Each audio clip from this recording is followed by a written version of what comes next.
Nous disons merci à notre Seigneur pour la grâce qu'il nous accorde. D'être encore dans sa présence. Mettons-nous debout. Nous allons lire la parole.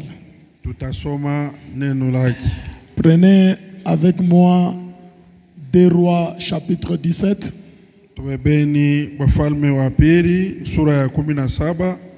Nous commençons à partir du verset 24 à 28.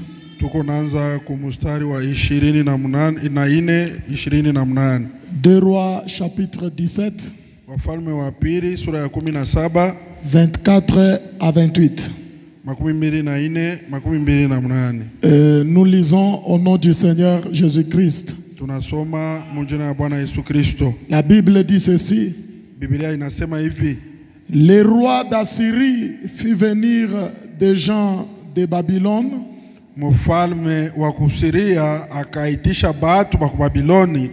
de Kita, d'Ava, de Hamath et de Sepharvaïm, et les établit dans les villes de Samarie à la place des enfants d'Israël.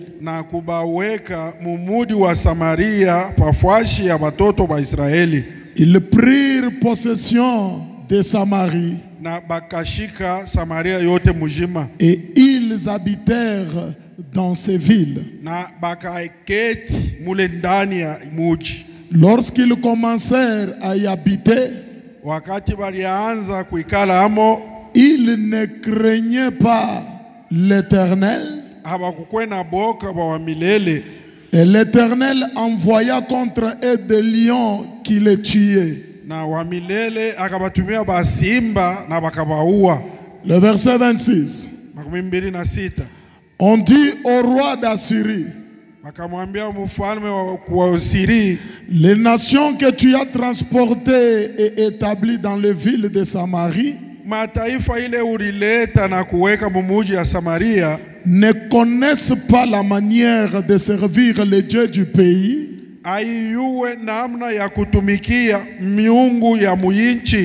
Et il a envoyé contre elles des lions qui les font mourir, parce qu'elles ne connaissent pas la manière de servir les dieux du pays. Le roi d'Assyrie donna cet ordre: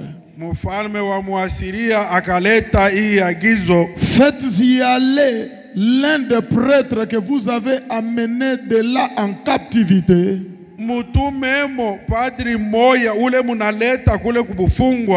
qu'il parte pour s'y établir et qu'il leur enseigne la manière de servir les dieux du pays. Le verset 28, la Bible dit: un des prêtres qui avait été emmené captif de Samarie vint s'établir à Bethel.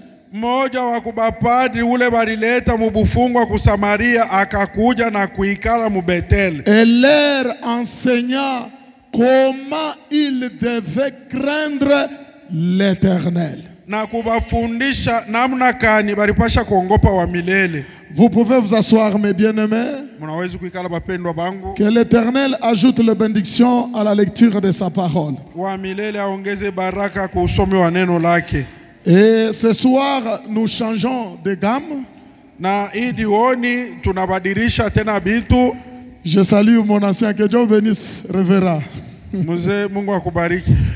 Ok. Ce soir, nous changeons quand même de gamme. Voilà, mon sujet, je l'ai intitulé Comment servir les dieux du pays. Kishina yangu ya ijioni ni namna kani kutumikia Mungu wa muinchi. Bon, je ne m'attendais pas à parler sur des choses comme ça. Na mie shikuwa na wazia kusemezea bitu kama hivi. Voilà que nous sommes conduits un peu à parler juste pour nous entraider. Ona hivi tunaongozewa jua kusema, jua kusaidiana. Amen. Amen. Alors je demande vraiment votre attention. Minaomba kabisa angalisho yenu. La Bible, comme nous venons de lire ici, Biblia paka hivi tunatokea kusoma hapa, nous voyons un roi. tuko naona mfalme moya. C'était un roi païen. Ule mfalme alikuwa mpagano. Et ce roi-là est allé faire la guerre à Israël. Na ule mfalme akaenda kufanya vita ku Israeli. Il a reçu à vaincre Israël. Na akamushinda Israeli. C'était la partie de Samarie. Ilikuwa ni sehemu ya Samaria. Et le roi là Na ule mfalme a pris tous les enfants d'Israël qui étaient dans ce pays-là, Samarie. Anabeba watoto wa Israeli bote bale balikuwa mule muinchi ya Samaria. Il les a déportés. Anebatosha amo. Il les a envoyés dans des villes différentes. Anaenda kubapeleka mumamuji ya kwa chana. Est-ce que vous êtes avec moi? Mukuna nifuata. Et maintenant, il prend les habitants des villes là où il avait amené les enfants d'Israël. Sasa anabeba bakaaji ba mumamuji mula alipeleka Israeli. Et il les amène maintenant dans la terre d'Israël. Anabaleta sasa muinchi mubulongo bwa Israeli. Ce pays était Samarie selon la lecture. Ile inchi ilikuwa ni Samaria kulingana na andiko. Et si vous avez bien suivi la lecture, Na kama mnafuata usomi mzuri, la Bible dit que les gens étaient venus de Babylone, Biblia inasema kuko batu bale balitoka ku Babiloni, de Kita, bale balitoka ku Kita, d'Ava, bale balitoka ku Avar de Hamath na ku Hamat et de Sepharvaïm. na ku Farvaim. Ils ont quitté leur pays Banatoka mainchi yabo. et ils sont venus dans le pays d'Israël. Banakuya sasa muinchi ya Israeli. Et la Bible dit, Na Biblia inasema quand ils sont arrivés dans le pays d'Israël, wakati banafika muinchi ya Israeli, ils ont trouvé Israël différent de leur pays. banakuta Israeli yenye kuachana na mainchi yabo. Israël avait des règles. Israeli alikuwa na makanuni. Israël avait des lois et des ordonnances. Israeli alikuwa na mashiria na maagizo. Et ces lois et ces ordonnances, Na ile maamri na c'est ce mashiria qui faisait la force de Dieu d'Israël. ndio ile ilianza kufanya nguvu ya Mungu wa Israeli. Mais et quand ils sont arrivés dans ce pays, Wakati bao banafika mu ile inchi, ils ont amené les habitudes de chez eux. ndio banaleta na bobisela bya kwabo. Amen. Amen. Dieu avait dit à Israël, Mungu aliambia Israeli, vous n'aurez pas un autre Dieu devant ma face. amutakuwaka na Mungu mwingine mbele Vous yangu. n'allez pas vous prosterner devant les idoles. Amutainama mbele ya masanamu. Vous n'allez pas manger de viande sacrifiée aux idoles. Amutakula manyama yenye kutolewa ku Mais masanamu. quand ces gens-là sont venus dans le pays d'Israël Sasa wakati bale bantu banakuwa muinchi ya Israeli, et ont amené les habitudes de chez eux bo banaleta bisela bya kwabo sur la terre d'Israël, babulongo bwa Israeli, ils ont commencé à adorer d'autres dieux. banaanza kuabudu miungu ingine. Ils ont commencé à sacrifier des viandes aux idoles. Banaanza kutoa manyama ku masanamu. Ils ont construit des holiers et des hôtels à l'honneur d'autres dieux. Banaanza kuyenga mafashi ya juu na mazabau juu ya Mungu. Et la Bible dit, Na Biblia inasema Dieu n'avait pas aimé ça. na bile abikumupendeze Mungu. Qu'est-ce que l'Éternel a fait? Wa milele alifanya nini? L'Éternel a suscité des lions. Wa milele analamusha basimba. Et les lions ont commencé à tuer ces gens-là. Na bale basimba banaanza kuua bale bantu. Est-ce que quelqu'un est avec moi? Mutu Je vous ai dit que ce soir, je change de cadence. Minapenda hidi uoni namna ya kucheza Et igeuke. quand les lions commencent à tuer les gens, Wakati basimba banaanza kuwa bantu, on informe les rois qui les avaient amenés là-bas. banajuwilisha mfalme ule alibaleta kule. Ces peuples que tu as amenés Hii taifa unaleta huku ne connaissent pas la manière de servir les dieux de ce pays-là. haijue kutumikia Mungu wa hii nchi. Et c'est là où je commence mon message. Ndio pale mimi naanzia ujumbe yangu. Et le roi dit, Na mfalme anasema, comme ça prenez un prêtre, kumbi mubebe padri moyo. le prêtre d'Israël. Padri moyo wa Muisraeli. Ce prêtre lui connaît les lois du pays. Ule padri anayua mashiria ya Il muinchi. connaît les règles de ce pays-là. Anayua makanuni ya mule Comme muinchi. ça, ramenez-les là.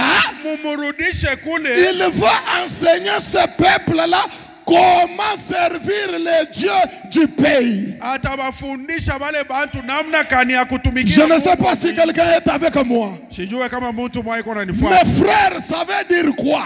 Ni kusema nini banduku? Frère Branham dit que nous sommes Israël spirituel. Ndugu Branham anasema sheye hapa tuko Israeli wa mkini. Est-ce que quelqu'un est avec moi? Kuko mtu pamoja na mimi. Et le roi dont il est question ici, Na mfalme mwenyewe biko nasemezea c'est hapa. l'Éternel lui-même. Ni wa milele yeye peke. Est-ce que vous êtes avec moi? Eti mko pamoja na mimi. Regardez maintenant ce que l'Éternel a fait. Moneni sasa kinyo wa milele anafanya. Qui n'était pas croyant du message avant qui priait, par exemple, et qui a cru le message après, c'est qui? Nani anaamini ujumbe kumbele alianza kuomba fashi nyingine? C'est qui? Ni nani hapa? Toi, tu étais où? Néo-apostolique. Mwingine yeye huyo. Catholique. Katoliki. Oui. Témoin de Christ à Tumutom. Tatu mtombo. Très bien. Vous voyez? Munaona? De la même manière que ce roi a fait, Paka munamna moya hii mfalme. il a pris les gens de Babylone. Anabeba batu ba Babiloni, Catholique. anabeba ba mkatoliki. C'est ce que Dieu a fait, non? Ndio kile Il Mungu est allé anafanya. chez catholique, il a pris le pasteur. Anaenda mkikatoliki anabeba Il est mpastori. allé chez, il est allé prendre les gens de Ava, néo-apostolique. Anaenda muava batu ba kineo Il est apostolique. allé chez Tatumutom, il a pris mon bien-aimé frère. Anaenda mwatatu mtombo anabeba ndugu Il est mpendwa. allé chez, je ne sais pas, les Malemba, les néo-apostoliques. Il a pris les gens là-bas. Anaenda kumalemba na kuneo anabeba bantu kule. Il nous a pris des nations différentes. Anatubeba mataifa ya kuachana Est-ce que chana. quelqu'un est avec moi? Mtu ako ananifuata. Et il vient nous établir dans les pays appelés le message de l'air. Anakuwa kutuleta muinchi yenye kuitwa Que quelqu'un me donne ujumbe ya la main pour que wakati. je prêche. Mtu anipe ameni ni ubiri. Mais quand nous arrivons dans le pays, le message, Sasa pale tunafika muinchi ya ujumbe. chacun de nous amène les habitudes de là où il était. Kila mmoja wetu analeta bisela vya kula Celui qui alikuya. était chez catholique Ule alikuwa mkikatoliki. amène les habitudes de catholique. Analeta bisela vya Celui qui était katoliki. chez le néo Ule alikuwa kuneo. amène les habitudes de néo. Analeta bisela vya muneo. Frère, ça ne marchera pas. Ndugu habita tembea. Le message, c'est un pays à part. Ujumbe ni inchi. Il y a des règles et des ordonnances. Muko makanuni na Si mashiria. vous ne jouez pas selon les règles, Kama ucheze ça ne kulingana na marchera makanuni, pas. habita tembea. le Dieu de ce pays ne sera pas content. Mungu wa muile inchi Et le Dieu de hatafurahi. ce pays s'appelle le Seigneur Jésus-Christ. Mungu wa muile inchi ni Bwana Yesu Et Kristo. qu'est-ce que Jésus a dit? Sasa Yesu anasema ni Oh, pour que ces gens connaissent comment servir, comment me servir, juu ya haba bantu bajue namna kani il faut kunitumikia. leur envoyer un prêtre. Inabidi kubatumia padri Et ce moja. prêtre, c'est William Marion Na Branham. ule padri ni William Marion Quand Branham. frère Branham vient, Wakati ndugu Branham il anakuya, nous enseigne comment servir le Seigneur Jésus-Christ. eko netufundisha namna kani kutumikia Bwana Yesu Kristo. Amen. Et les lions Na basimba que Dieu a suscité, bale Mungu n'oubliez alilamusha. pas que la Bible dit, Mshisahau asema le diable inasema rôde tout autour de vous comme un lion. shetani eko nazunguluka kando kando yenu sawa vile Est-ce que simba. vous êtes avec moi? Mko pamoja na mimi. Mes frères bien-aimés, Banduku yangu mes bapendwa. sœurs bien-aimées, Badada yangu le bapendwa. message dans lequel vous êtes venus, Ujumbe ambamo munakuya. frère Branham dit, Ndugu Branham Dieu anasema ne traitera jamais avec l'église Mungu hatatumika kamwe na Aussi kanisa. longtemps que l'église n'est pas dans le pays. Pale kanisa yenyewe haiyakuwa ndani ya nchi. Amen. Amen. Et le message Na ujumbe n'est pas un tabernacle, non. haina hekalo. Le message, c'est la parole. Ujumbe ni neno. La parole, c'est quoi? Neno ni C'est nini? tout ce que frère Branham a dit. Ni vyote vile ndugu Parce que Branham frère anasema. Branham, Kwani ndugu c'est Branham lui la bouche de Dieu. yeye ndio kinywa cha Mungu. Avant frère Branham, Mbele ya ndugu il n'y Branham avait personne pour cet âge. akukukwe mtu Et juu ya hii après wakati. frère Branham, Na kisha ndugu il n'y Branham a pas un autre. hakuna mwingine. Amen. Amen. Ton pasteur Pastori wako ne remplacera jamais frère Branham. hatabeba fashi ya ndugu Quels Branham. que soient les miracles qu'il peut faire, Hata miujiza anaweza frère Branham kufanya. reste le seul prêtre envoyé par le Seigneur Ndugu Jésus-Christ. Branham anabakia padri moja tu, ule Bwana Yesu Kristo alituma. Mais te voilà dans les pays. Sasa wana we katikati ya nchi, Même si tu connais les avenues, hata kama unayoma mabarabara, même si tu connais les citations, hata kama unayoma maandiko, on doit faire les choses selon les règles des jeux. tunapasha kufanya bintu kulingana na makanuni ya Et mchezo. chaque pays qui se respecte Na kila nchi yenye kujiheshimia a des ordonnances, iko na makanuni, a des lois, iko na a masheria, des préceptes, iko na makanuni a des règles. na makanuni. Amen. Amen. Comme ici chez nous au Congo, Sasa hivi huku kwetu kukongo on a toujours dit banasemaka paka la loi est dure, mais c'est la loi. sheria hata iko nguvu, iko nabakia paka vile ni sheria. Et on dit encore que nul n'est censé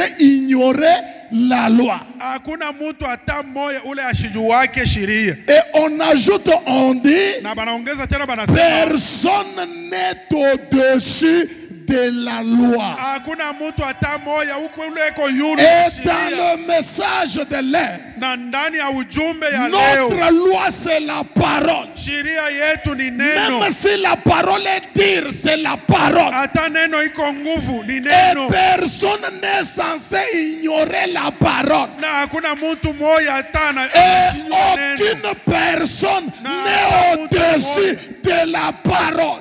Hakuna mtu hata Que mmoja tu juu ya sois neno. diacre, Hata uko que tu shemasi, sois administrateur, hata uko que tu mzamini, sois pasteur, hata uko que tu sois la pastori, femme du pasteur, hata uko bibi wa que tu pastori, sois le chantre, hata uko mwimbaji. personne n'est censé être au-dessus de la parole. Hakuna mtu hata mmoja iko yulu ya neno. Chacun de nous Kila mtu doit mmoja wetu dire amen à la parole. anapasha kusema amina Et kwa quand neno. frère Branham parle, Na wakati ndugu Branham ça se anasema limite là. inabakilia On ne pale, discute pas avec frère Branham. haina kukokotana na Quand ndugu Branham. Branham dit une chose, Wakati Branham la anasema chose kitu, reste comme ça. na kile kitu kinabakia pale Aucun vile. pasteur, Hakuna pastori aucun hata frère, mmoja, hakuna ndugu, aucune sœur hakuna n'a dada, le droit hana na de maagizo changer ce que frère Branham a dit. ya kugeuza kile ndugu Branham Que quelqu'un anasema. me donne un amen pour que je prêche. Mtu anipe amen nihubiri. Et c'est ça, mes bien-aimés frères et Na sœurs. njoo hii ndugu na dada. Est-ce que je peux lire frère Branham? Mimi naweza kusoma ndugu Branham. Aujourd'hui, les croyants du message, Leo baaminifu ba Dieu mjumbe, par sa grâce,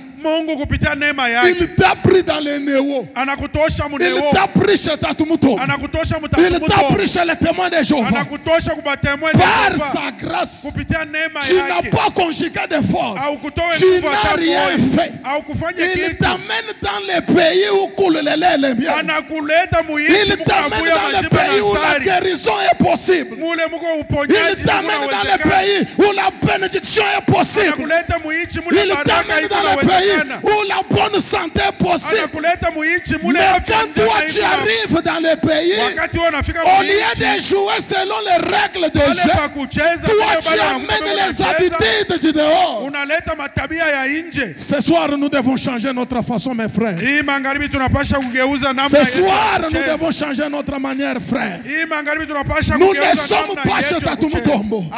Nous ne sommes pas chez les pentecôtistes, frères. Nous sommes dans le message. Un autre pays, une autre façon de vivre doit changer. Notre façon de faire les choses doit changer. Nous ne devons pas faire les choses comme on faisait quand on était de l'autre côté. Amen. Amen. Je prêche ce soir, mes frères. Je suis dans les messages, les influences. Paragraphe 43 à 44. Ce message est prêché le 15 février 64. Le prophète dit ceci. Il n'y a pas longtemps, j'ai entendu un jeune homme me parler disant, vous savez, Dieu m'aime tellement, frère Branham, qu'il me laisse simplement faire tout ce que je veux. Il n'en fait pas cas. Frère Branham, Dieu m'aime beaucoup. Il m'aime tellement au point où il me laisse faire tout ce que je fais et il ne fait pas cas.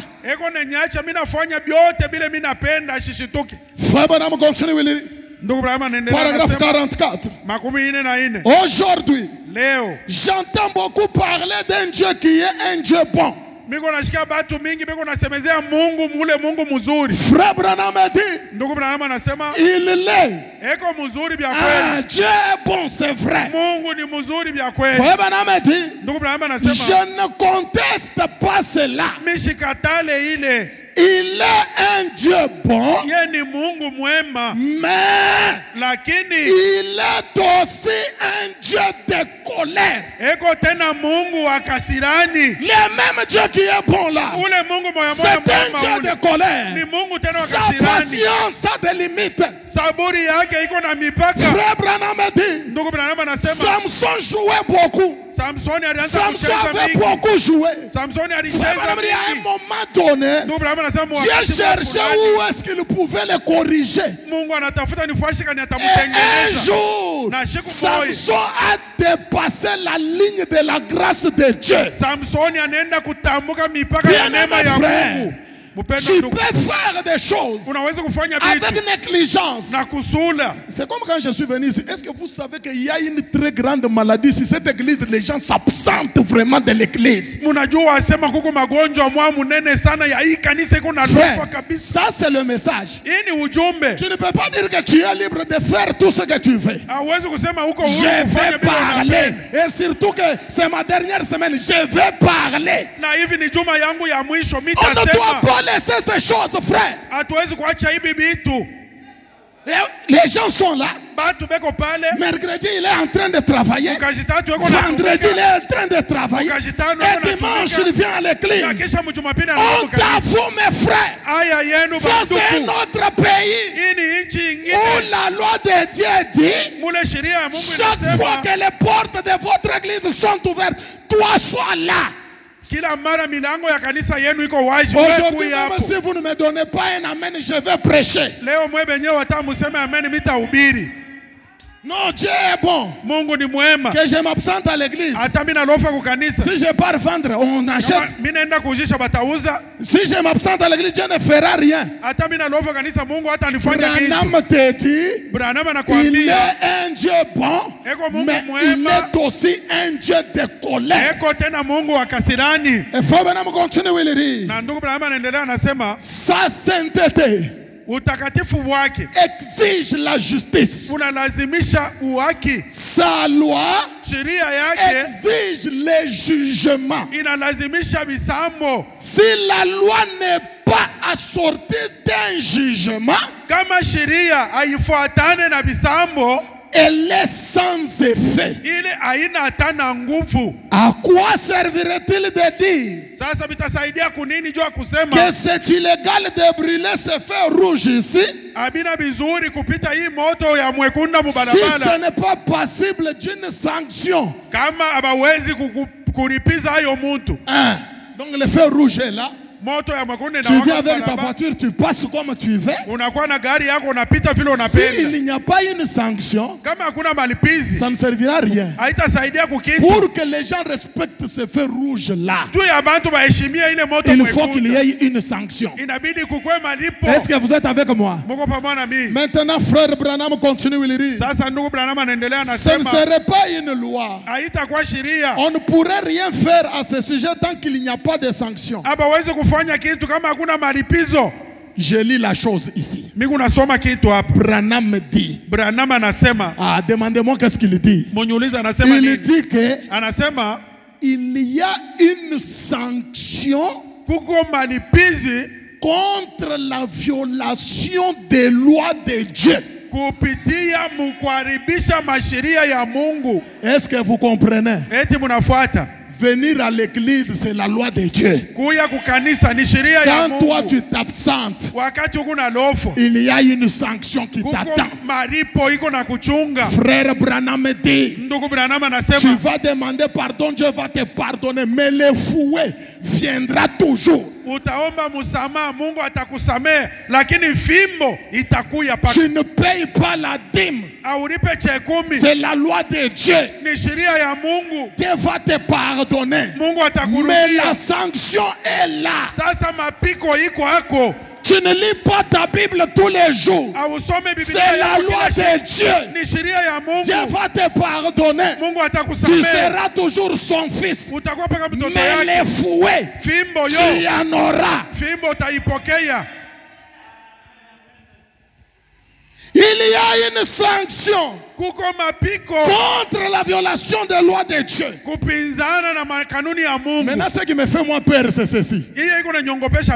Branham dit, vous aurez à payer jusqu'au tout dernier sou avant d'être libéré.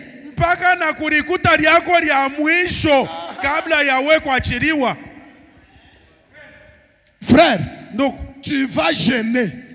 Seigneur, pardonne-moi. Seigneur, je ne le savais pas. Tu mens. Tu vas payer jusqu'au dernier sou avant d'être libéré. Est-ce que vous êtes avec moi? Frère, je viens le dimanche. Regardez les gens pleins. Frère. Oh. Je me suis dit, mais c'est quoi? J'ai demandé au pasteur, non. Regardez les chaises vides, mes frères. Depuis que j'ai commencé à prêcher, c'est qu'il ne s'est jamais absenté. Regardez les doigts, hein? Regardez vous-même les doigts. Sauf que vous êtes des chrétiens. À partir de Léo.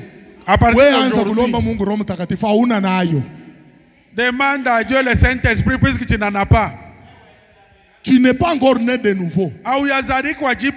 Branham me dit Dieu va à l'église tout.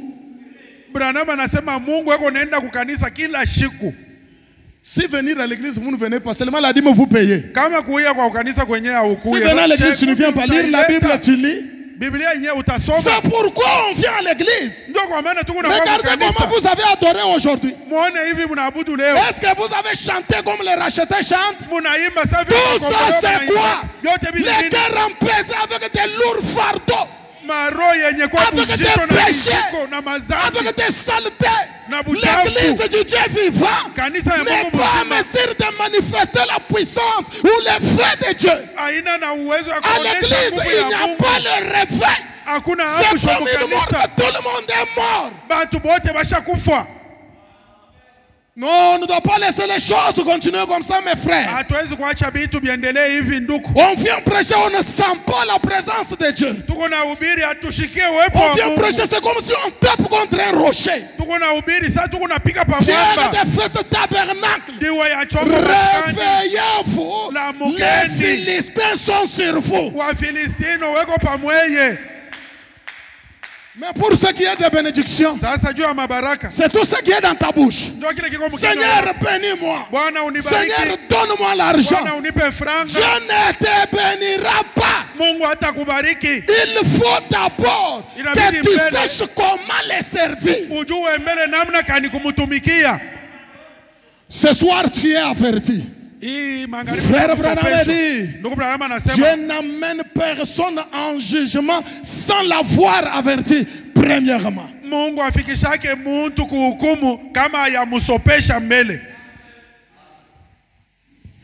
Mais pourquoi le pasteur ici est venu, il ne nous prêche? Frère, nous sommes des prédicateurs complets, tels que vous nous voyez là. Nous connaissons prêcher les mystères. Nous connaissons prêcher tout ce que vous connaissez là. Le mystère du tombeau ouvert, la sécurité éternelle, toutes ces choses-là. La résurrection des morts, et ceci, les 7 tonnerres, toutes ces choses-là, nous les connaissons très bien. Mais comment nous allons, frère? Ce sont des petites choses qui soutiennent des grandes choses. Amen. Amen. Comment Fabanama dit ceci. Je suis dans les messages et les témoignages amers. Témoignage amer. Ah, ok. Paragraphe 81-83. Prêché le 7 mars 64. C'est un homme qui vient dire à frère Branham. Frère Branham, pourquoi tout le temps toi tu ne fais qu'engueuler les gens? Il croit que tu es prophète, il vous considère comme un prophète. Mais moi je n'ai jamais dit que je suis prophète, c'est eux-mêmes qui disent ça.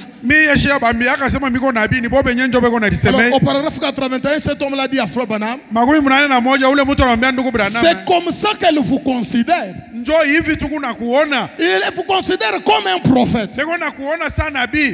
Enseignez-leur à recevoir des dons spirituels et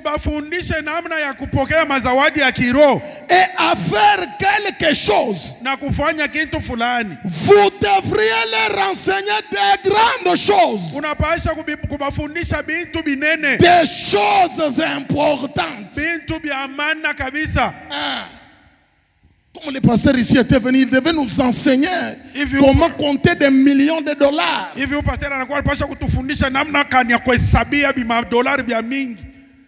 Je ne vais pas t'enseigner ça. Quand tu auras beaucoup de dollars, tu iras en enfer. Tu vas laisser le message. Beaucoup de gens aujourd'hui sont chrétiens, c'est parce qu'ils n'ont pas encore de moyens. Tu lèves seulement beaucoup d'argent. Tu ne le verras pas dans cette église. Je vous dis la vérité, frère. Il faut leur enseigner de grandes choses. Mon prophète dit, paragraphe 82, j'ai dit, comment est-ce que je peux leur enseigner l'algèbre alors qu'elles ne veulent même pas apprendre leur ABC? Ils ne savent pas d'abord ABC. ABC c'est quoi? Comment vivre comme il faut? Comment le faire? Oui. Branham dit, il faut commencer par le commencement. Pierre de fête tabernacle. Nous devons commencer par le commencement. Le commencement c'est quoi? Quand est-ce qu'il faut venir à l'église? À quelle heure il faut d'abord venir? On commence d'abord par là. Frère Branham dit, on doit arriver à l'église 1h45 ou 30 minutes avant. C'est ça la loi de ce pays. saa moja na dakika makumi. Mais vous trouvez un frère? Sasa unapata ndugu. Frère, si l'église commence comme pendant la semaine, l'église commence à 16h30. Kama kanisa mujuma hivi kunaanza mu 16h30. Nous sommes obligés d'être ici à 15h30. Si tu n'es pas ici à 15h30, tu es ici à 16h moins le quart. Si tu n'es pas à 16h moins le quart, tu arrives à 16h juste. Si tu viens 16h une minute, tu as brisé la loi de Dieu. Et il y a une sanction contre ça. Tu viens en retard, tu ne respectes pas celui que tu viens prier là. Et après tu arrives chez lui, Seigneur bénis-moi, frère, cette prière ne sera pas exaucée. Vous devez d'abord apprendre à respecter Dieu. Et nous sommes négligents, mes frères. C'est pourquoi aujourd'hui, c'est comme si le message n'a pas de force. C'est comme si le message n'a pas de puissance. C'est comme si le message ne bénit pas encore les gens. Ce n'est pas le problème du message. C'est le problème des individus. Oh, que ceci touche nos cœurs ce soir. Que ceci nous fasse réfléchir à nos voix. Que ceci nous amène à l'autel, mes frères. Qu'on puisse chercher la face de Dieu.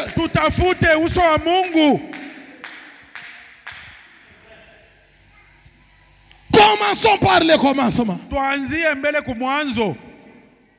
Il faut que continuer à lire.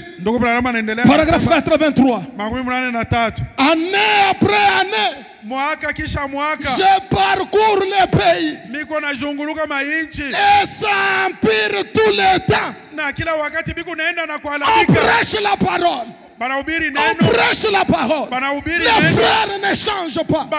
La sœur ne change pas.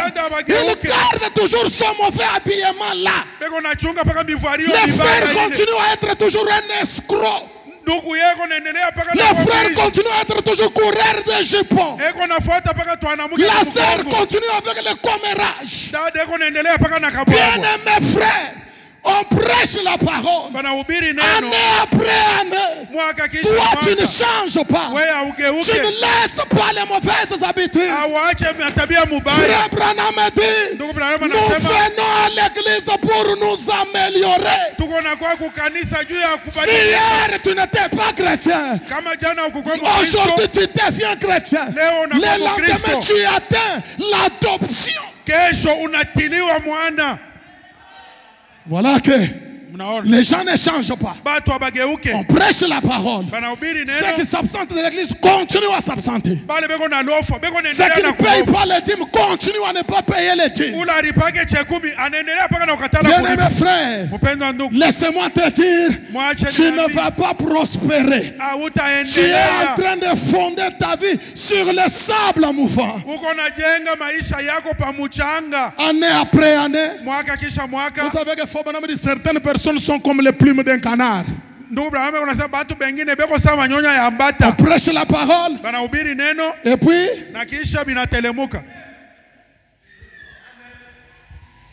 année après année, j'ai parcouru le pays et ça empire tout le temps. Frère Branham dit, il y a quelque chose qui ne va pas quelque part. Et le problème, ce n'est pas la parole.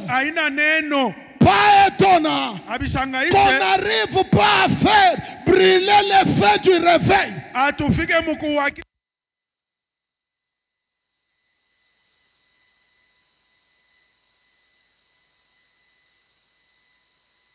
Anasema tuko lazima na kusampisha kukolopa. Ndugu Branham anasema ménage. Et frère Branham dit, Dieu n'agira jamais tant que nous ne reviendrons pas. Nous avons besoin d'un grand ménage. Nous devons laisser nos habitudes. Nous devons laisser notre insensibilité. Nous devons laisser notre négligence, frère. Laissez-moi vous dire, le message que nous avons créé, ce n'est pas un ange qui a venu vers nous, mes frères. C'est Elohim le fort lui-même. Le message que nous avons créé, c'est la dernière force de Dieu sur la terre. Le message que nous avons créé, c'est une très grande bénédiction. Mais pourquoi nous ne sommes pas bénis? Pourquoi nos vies n'évoluent ou pas? Ce soir nous devons tout arrêter. Ce soir nous devons tout arrêter. Nous devons réfléchir sur nos voies, mes frères. Vous êtes en train de réduire le message en ayant. À cause de ce message, Branham a fait des sacrifices. Il ne dormait pas dans sa maison. Il partait à Green Simil des jours et des jours. Il montait sur les hautes montagnes que personne ne pouvait monter. Aujourd'hui, vous recevez le message. Vous laissez le message comme ça. Les païens vous pointent du doigt. Quel est ce frère-là qui a le courage de chercher un païen qui est tellement malade de lui dire que chez nous il y a un Dieu? Il est où? Tout le monde cadavre. Les pasteurs cadavres. Des mangeurs de foufou. Il ne se consacre pas. Il ne prie pas. Il ne gêne pas. Les croyants n'en parlent même pas. Ils dorment la nuit comme les sacs de ciment. On ne prie même pas dans la maison. Donc ce soir, allez rétablir les hôtels dans vos maisons, mes frères.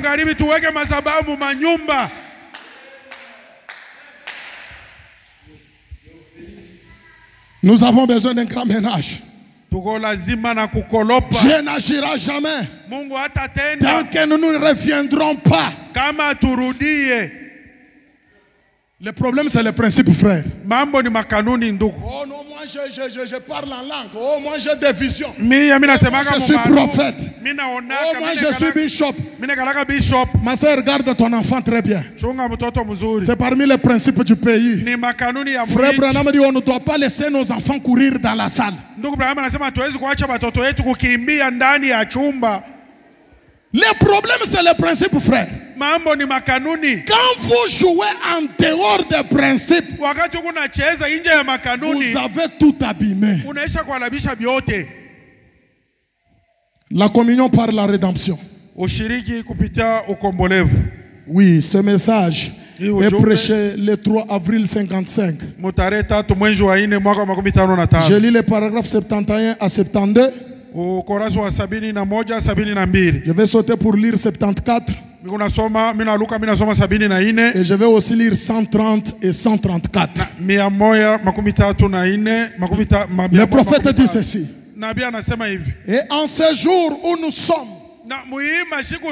je crois que les points les plus essentiels sur lesquels je pense un ministre pourrait parler, Nazani asema manukta inye ya mana inye mtumishi wa Mungu anawezi kushimama na kusemea. C'est quoi frère Branham? Ni nini ndugu Branham? Frère Branham dit, ndugu Branham anasema serait de ramener les gens aux principes généraux de l'évangile. Ni kurudisha bantu kumakanuni yote ya Mungu. De revenir à la base.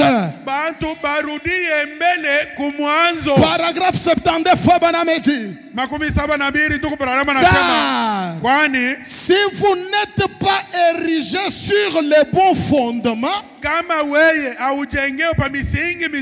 cela ne profitera de rien. haitasaidia kukitu. Branham dit, Branham anasema, quelle serait l'utilité? Maana yayo itakuwa nini? Comme je disais, Sawa vile nilianza kusema, d'essayer de tapisser et de peinturer un vieux bâtiment que le gouvernement a condamné.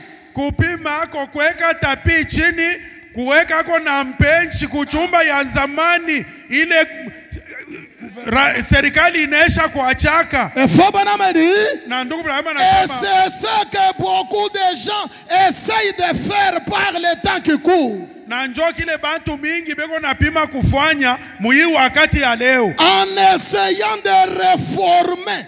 Mukupima kuritungia. Qu'est-ce qu'ils disent? Ayo nasema nini? Nous ouvrirons une église Tutafungula kanisa et nous tournerons une page. na kisha tutapitisha ile Et mambo. nous essayerons d'agir un peu différemment de ce que nous faisions auparavant. Na tutaanza kufanya mambo ya kuachana ako Le prophète dit, Nabii anasema, vous n'aboutirez à nulle part de toute façon. munamna yote amutafika kukintu.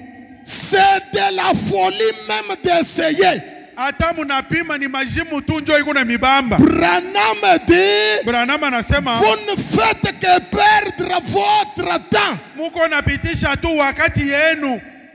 Nous ici, quand nous avons crié, Shi hapa wakati tuliamini, on ne pouvait pas s'absenter de l'église. hatukuanza kulofa On mkanisa. priait toute la nuit. Tulianza kuomba bushiku bote. Ça, c'est le passé. Ile inaisha Mais kupita. maintenant, Tuone quel vya est leo. l'état de ton âme?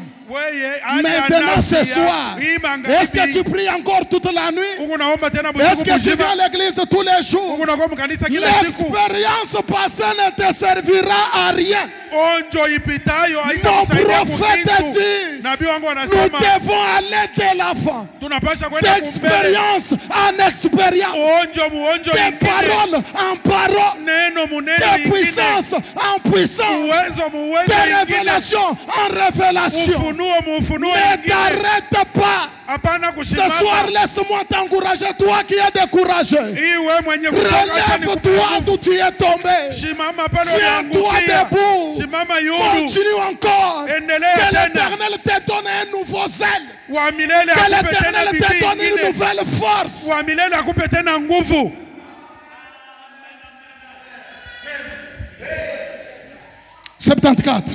Makumi saba na nne. Branham dit, Ndugu Branham vous anasema, devez commencer à partir depuis la fondation. unapasha kuanza kuyenga kuanzia kumisingi. Vous devez construire une nouvelle base. Unapasha kuyenga misingi mipya. Non pas rafistoler l'ancienne, Hapana kuanza kutengeneza ya zamani, mais lakini en construire une toute neuve. kuyenga misingi mipya. Bien-aimé frère, Mpendwa ndugu, tu construis une nouvelle base, uko najenga misingi un nouveau mipya. fondement. Misingi mpya. Seigneur, Bwana, ça fait longtemps kuna kwa muda que mrefu j'ai perdu ma communion avec toi. mimi napoteza ushiriki na wewe. Seigneur, je vais encore t'écouter une autre fois. Mimi napenda kukuonja Seigneur, tena. je vais encore renouveler mes vœux. Mimi napenda tena kufanya na Seigneur, wewe j'ai kiapo. encore besoin d'une nouvelle expérience. Miko lazima tena na onjo mpya. Seigneur, j'ai encore besoin d'aller de l'avant avec toi. Niko lazima ya kwenda tena Seigneur, kumbele na j'ai wewe. besoin de recommencer une nouvelle vie avec toi. Niko Oh, lazima na kuanza tena la maisha mpya Bible na wewe. dit, Biblia Dieu inasema ne dédaigne pas un cœur brisé et contrit. Mungu akipendeka Où kuna sont moyo ces yenye cœurs-là kuvunjika. aujourd'hui? Où sont-ils? Ile maro ya kuvunjika ile iko wapi? Les gens sont devenus insensibles. Bantu banakuya bila kushikia. On doit recommencer. Tunapasha kuanzulula. Pas rafistoler l'ancienne, Ana mais kutengeneza bia zamani. construire une toute neuve. Kuyenga ya sasa. Vous devez y revenir Munapasha kurudia et commencer correctement. na kuanzulula mzuri. Frère Branham dit, Ndugu Branham anasema c'est pourquoi vous voyez tant d'erreurs injustifiées. ndio kwa maana Mungu naona makosa mingi bila Tant sababu. de gens indifférents Batu mingi bila bakusula. parmi ceux qui professent le christianisme. Katikati ya bale kuriita sema ni Bakristo. 130. Écoutez. Ah, Pierre de fait, écoutez ceci. Écoutez. Je me soucie peu de votre grande fréquence à l'église et des bonnes choses que vous faites.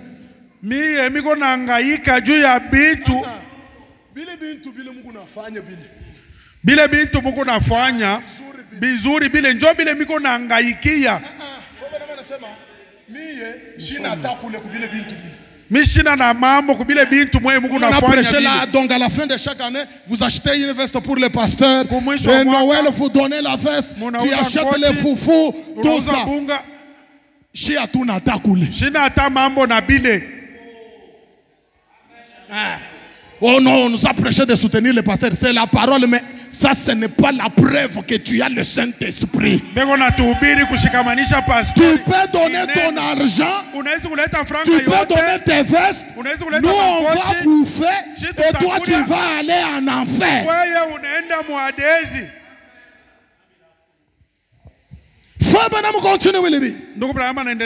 Tout ça, c'est très bien. Vous achetez du charbon à la veuve quand elle a froid. Vous lui achetez de la nourriture quand elle a faim. Vous pourvoyez à ce que les enfants ne manquent de rien. Branham dit, c'est bien. Il n'y a rien à redire à cela. Mais mon frère, ma soeur, vous serez un être misérable jusqu'à ce que ces vieux fondements soient tout à fait éliminés. Et que vous deveniez une nouvelle créature en Jésus-Christ. Pour que cette âme puisse entrer en contact avec Dieu. 134. Branham dit, l'homme doit démolir l'ancien fondement. Oh non, c'est nous qui supportons les pasteurs. Même si tu les supportes, tu dois démolir l'ancien fondement. Tu t'es déjà habitué avec les messages. La parole est devenue comme ton ami. La parole n'est pas l'ami de quelqu'un. La parole, c'est Dieu lui-même. Et nous tous, nous devons respecter la parole.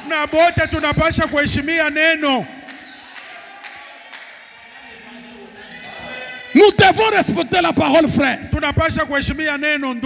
Bon, ça fait quoi même si je pars en retard? Cette parole n'est pas pour ton grand-père. Cette parole, c'est les pensées éternelles d'Elohim.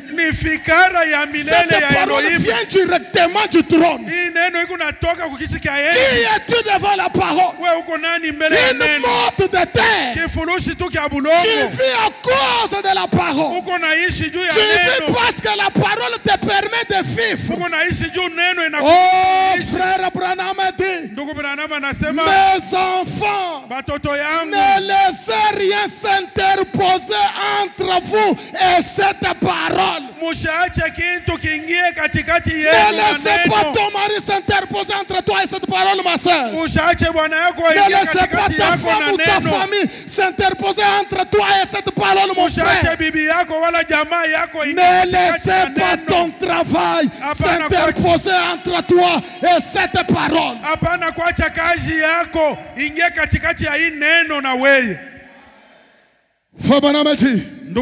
L'homme doit démolir l'ancien fondement. L'homme doit être régénéré et né de nouveau. Et revenir à Dieu. Non pas tourner les pages. Cela ne le fera pas c'est peut-être bon. Je ne m'oppose pas à cela, aux bonnes œuvres que vous faites, mais ça ne les fera pas. Les bonnes œuvres là, ça ne t'amènera pas à la nouvelle naissance. D'ailleurs, si tu es scandalisé, sois scandalisé. On ne va pas aller au ciel parce qu'on fait de bonnes œuvres.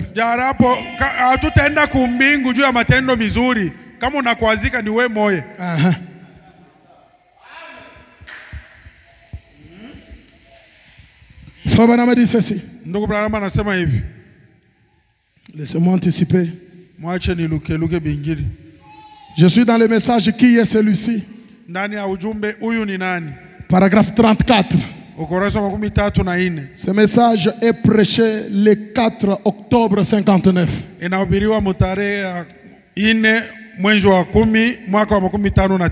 Ok. Je prends le paragraphe là, mais je descends un peu comme au milieu là. Frère Branham dit. Parce qu'aujourd'hui il y a une habitude, mes frères.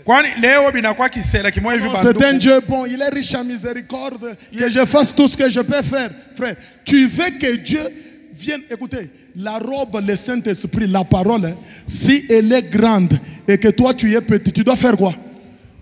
Tu dois manger, grossir pour que tu puisses.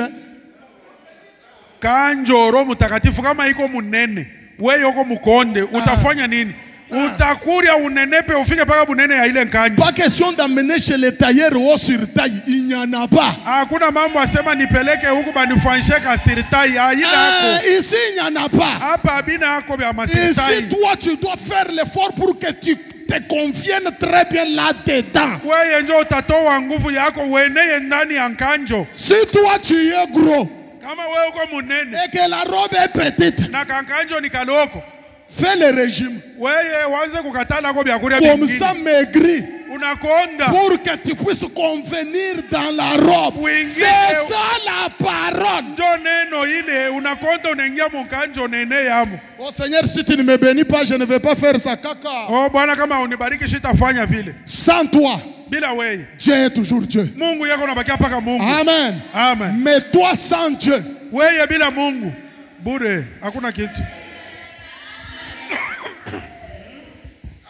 écoutez ce que Fabana me dit. Paragraphe 34. J'ai dit, je prends un peu au milieu là. Fabana me dit. Et puis, si c'est vrai, un Dieu surnaturel ne peut pas changer sa nature pour s'accorder avec la nature des gens. Ce sont les gens qui doivent changer leur nature pour s'accorder avec le plan surnaturel de Dieu. Mon prophète dit, et c'est la raison pour laquelle les gens crient. Qui est celui-ci? C'est Dieu parmi son peuple. Les gens ne comprennent pas cela. Mon prophète dit, Dieu ne descendra jamais à votre niveau. Je répète, frère Branham, Dieu ne descendra jamais à votre niveau. Le prophète dit, vous devez monter à son niveau. Pierre de fête tabernacle, l'Éternel ne descendra jamais à votre niveau. Mon frère, ma soeur, ce soir, quitte la bassesse, toka chini, monte. panda. Le message de frère Branham, Ujumbe ya ndugu Branham, c'est une dimension, mes frères. hii ni kiwango. Nous devons quitter la dimension de négligence. Tunapasha kutoka Nous kiwango devons cha quitter la kusula, dimension de bassesse. kutoka kiwango cha Nous chini. devons monter Tunapasha pour kupanda entrer dans la dimension surnaturelle de ya Dieu. kuingia kiwango kesho ulimwengu kia Mungu.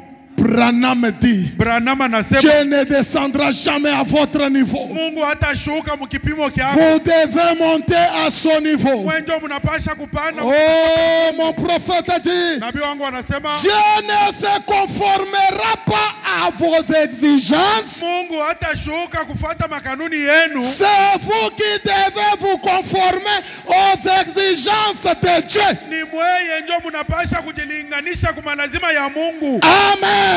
Amen. Branham continue de dire. Branham anaendelea Et kusema, alors, na kisha quand cette exigence est satisfaite, wakati ile lazima iko yenye sur base kutosheka d'une promesse que Dieu a faite pour racheter les gens, kupitia alako moya fulani ile quand Mungu cette alinataka kukomboa exigence watu. est satisfaite, Wakati ile pasho iko yenye kutosheka, frère Branham dit, ndugu Branham tout anasema votre être change, bumuntu bwako bote bunageuka, vos pensées changent, mawazo yako inageuka, vos habitudes changent, visela byako binageuka, vous changez, bunageuka, tout en vous change, ndani mwako mote car bunageuka, il y a une nouvelle vie en vous. kwani kuko maisha mupya Si ndani tu yako. gardes les mêmes habitudes, Kama unachunga visela bimoya bimoya on bile prêche la parole, banahubiri mais c'est neno, comme de l'eau versée sur les plumes d'un canal.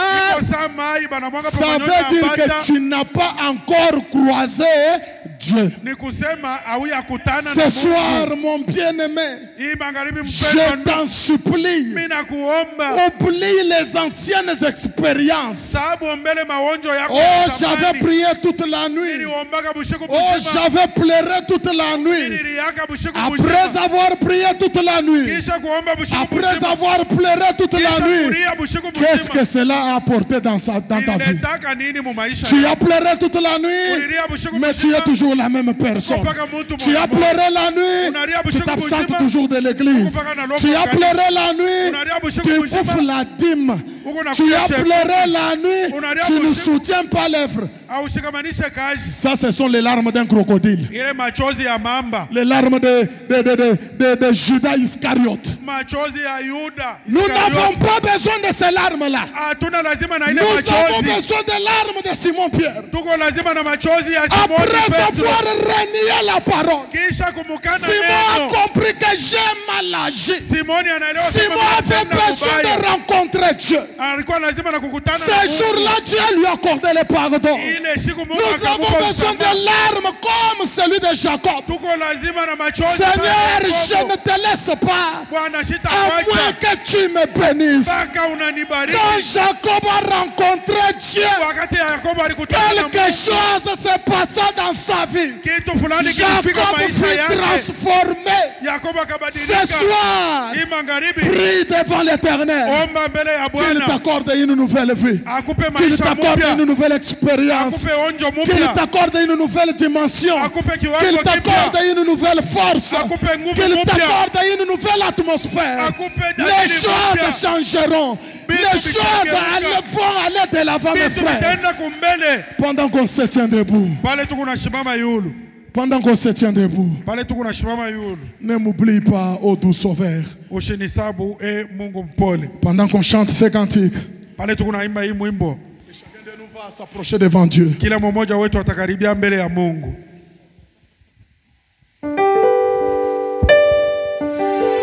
Ne m'oublie pas, ô douce. Oui, Jésus est